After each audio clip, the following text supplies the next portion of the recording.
ఇవన్నీ డెఫినెట్గా అధికార దుర్వినియోగం చేస్తున్నారు. ఏమనుంటే ప్రగతి భవన్ల ప్రజాభవన్ల బట్టిగాడు అధికార దుర్వినియోగం చేసుకుంటారు, నిశ్చితార్థాలు చేసుకోవడం తప్ప ఒక ఫైనాన్స్ మినిస్టర్గా ఇటు రేవంత్ రెడ్డి పెళ్ళిళ్ళ పేరయ్య. నేను రేవంత్ రెడ్డికి పెట్టాల్సింది ఏంటంటే పెళ్ళిళ్ళకు పబ్బాలకు వెళ్ళడము. మొన్నేమో బట్టి విక్రమార్క కొడుకు నిశ్చితార్థానికి పోయాడు. నిన్ననో మొన్ననో ఈ రాహుల్ సిప్లిగంజ్ పెళ్ళికి పోయాడు. రోజుకో పెళ్ళికి పోతుండు, రోజుకో రిసెప్షన్కి పోతుండు, ప్రజెంట్ సార్ అని ప్రజెంట్ వేయించుకుంటుండు. మరి కేటీఆర్ ఏమన్నా తక్కువనా? కేటీఆర్ కూడా గదే పని చేస్తుండు. సో ఇప్పుడు కేటీఆర్ ఎక్కడ పోయినా ఎవడు అడగాడు, ఎందుకంటే అధికారంలో లేడు కదా. కూరలు వికేష్ కూర్చోబెట్టారు పబ్లిక్. ఇప్పుడు అధికారంలో ఉన్నోళ్ళనే అడుగుతారు, అధికారంలో లేని వాళ్ళని ఎవరు కూడా అడగరు. బట్ అయినా అడిగేటోళ్ళని అడుగుతున్నాం. ఓకే, ఇక్కడ వీళ్ళందరూ పెళ్ళిళ్ళ కోడాలు భోజనాలు చేయడాలు మంచిగా సకుటుంబ సపరివార సమేతంగా మళ్ళా మా వదినమ్మను కూడా సకుటుంబ సపరివార సమేతంగా పెళ్ళిళ్ళకి తీసుకపోతున్నాడు. మీరు చూడండి, రేవంత్ రెడ్డి ఎక్కడ పోయినారంటే మా అంటే ఢిల్లీ పోయడం కనపడతాడు, లేకపోతే పెళ్ళికి పోవడం కనపడతాడు. ఐదర్ ఢిల్లీ నార్ పెళ్ళి. భలే సెట్ అయింది కదా, సింక్ అయింది కదా. సో ఇవి తప్ప మరి రేవంత్ రెడ్డి టీం అయితే పెద్ద బక్వాస్ టీము. ఓకే, మరి ఆ సోషల్ మీడియా ఎవడు చూస్తుండో అదేందో తెలియదు, కానీ పెట్టాల్సినవి పెట్టనివి పెడతారు. అన్ని పిచ్చి పిచ్చి ఐడియాలు ఇచ్చి ఏమంటారు ముఖ్యమంత్రి సలహాదారుడు వేం నరేందర్ రెడ్డిని పెట్టుకున్న ఆయనకే ఎక్స్పీరియన్స్ లేదు. ఎప్పుడన్నా ప్రత్యక్ష రాజకీయాల్లో ఉన్నాడా? ఎక్కువసార్లు ఏమన్నా ఎన్నికల్లో గెలిచిండా ఆయన? ఆంధ్ర వాళ్ళకి మీడియేషన్ వహించడంలో తప్ప వేం నరేందర్ రెడ్డి గారికి ఇంకా దేంట్లో ఉంది ఎక్స్పీరియన్సు? పిచ్చి పిచ్చి సలహాలన్నీ ఇచ్చి చేసేటోడిని కూడా పని చేయనీయకుండా ఒక పక్కన రోహిణ్ రెడ్డి బ్యాచ్ని వేసుకొని, ఇంకో పక్క ఆ ఫహీం ఖురేషి బ్యాచ్ వేసుకొని, ఇంకో పక్క అదేసుకొని ఇదేసుకొని ఆ రేవంత్ సిట్ అంటే సిట్టు షాడో ముఖ్యమంత్రి లాగా ముందరకెళ్తున్నాడు. సో పెళ్ళిళ్ళకి పోదాం, 2 మాటలు చెప్దాం, 2 ముచ్చట్లు చెప్దాం, 2 అక్షింతలు వేసుకుందాం, కథం వచ్చేద్దాం. ఇది తప్ప రేవంత్ అన్న ఇంక నువ్వు చేసేది ఏమన్నా ఉన్నదా ఈ వారం రోజుల నుంచి? మా అంటే క్యాబినెట్ కుంపటి పెడితివి, బీసీ రిజర్వేషన్ అంటివి, కుంపటి పెడితివి, మెల్లగా పైకి 42% రిజర్వేషన్ అని చెప్పి నిప్పు రాజేస్తేవి. తర్వాత ఏం చేస్తేవి రేవంత్ అన్న? ఫస్ట్ నిప్పు రాజేస్తేవి, తర్వాత రెడ్డి సంగమోని తీసుకపోయి కేసు వేపిస్తేవి. ఇప్పుడు మళ్ళీ పాత పద్ధతిలోనే 17% రిజర్వేషన్ తోటి ఎలక్షన్లకు పోతివి. పార్టీ పరంగా అంటివి, పార్టీ పరంగా రిజర్వేషన్ ఇస్తామంటివి. ఉట్టి మాటలు కట్టి పెట్టవోయ్ రేవంత్ అన్న. ఉట్టి మాటలు, ఇక అదే అయ్యేది లేదు పోయేది లేదు. అన్నీ ఒక్కడంటే ఒకటి నెరవేర్చినవా? 6 గ్యారంటీలు ఫెయిలే, అడ్మినిస్ట్రేషన్ ఫెయిలే, అన్నీ ఫెయిలే.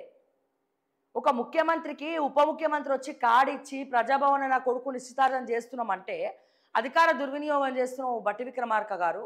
మీరు వేరే దగ్గర చేసుకోండి, మీ దగ్గర పైసలు లేకపోతే నేను ఇస్తా అని చెప్పి ఒక ముఖ్యమంత్రిగా సలహా ఇచ్చినవా? నీకే తెలియదు. అరే ప్రజాభవన్లో చేయొచ్చా చేయొద్దా? పుక్కట్ల వేరే ఫంక్షన్ హాల్లో అయితే ఎన్ని లక్షలు ఖర్చు అవుతుంది? ఎన్ని యూనిట్స్ కరెంటు కాలింది? ఆ కరెంటు బిల్లు బట్టి కడతాడా, ప్రజాభవన్ కడతదా? ఎవరు కడతారు? ఇవన్నీ తెలియవా? మళ్ళీ మీ వల్ల విపరీతమైనటువంటి ట్రాఫిక్ జాము. అరే నార్త్ సైడ్ పోతే ఎమ్మెల్యేలను కూడా చూడరు. ఆ కిల్లి కొట్టోడన్నా గుర్తుపడతారు, కానీ ఎమ్మెల్యేలను కూడా గుర్తుపడతారు. ఎమ్మెల్యేలను పట్టించుకోరు. గోవాలో అంతే, మీకు వేరే రాష్ట్రాల్లో అంతే, నార్త్ అంతే, యూపీ అంతే. మీకు ఎక్కడ చూడండి హడావుడు ఉండదు, సాదాసీదాగా పోతూ ఉంటారు. మీరు మీ బిల్డప్లు తగలయ్యా, మీ బిల్డప్లు ఎక్కువ, బిజినెస్లు తక్కువ. ఇక బట్టి ఇట్లా పెళ్ళిగా నిశ్చితార్థం అంటే ఇక మొత్తం పోలీసు వాళ్ళు అందరు పనిపాట మానేసి మీకు బందోబస్తులు ఇవ్వాలి.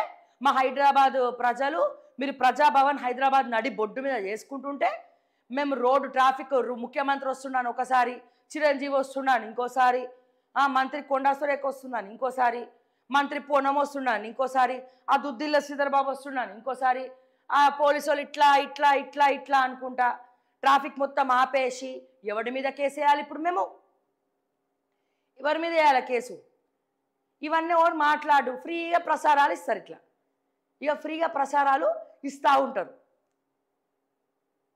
శాటిలైట్ వాళ్ళు కూడా వచ్చిరు కదా నిశ్చితార్థ వేడుకకు. మరి వాళ్ళు అడగాలి కదా, ప్రజాభవన్లో వేసుకోవచ్చా లేదా అని. పెద్ద పెద్ద ఛానళ్ళు, పెద్ద పెద్ద నెంబర్ వన్ మీడియా అనుకునేటోళ్ళు కూడా సకుటుంబ సపరివార సమేతంగా బట్టి గారి కుమారుడు నిశ్చితార్థానికి వచ్చిండ్రు.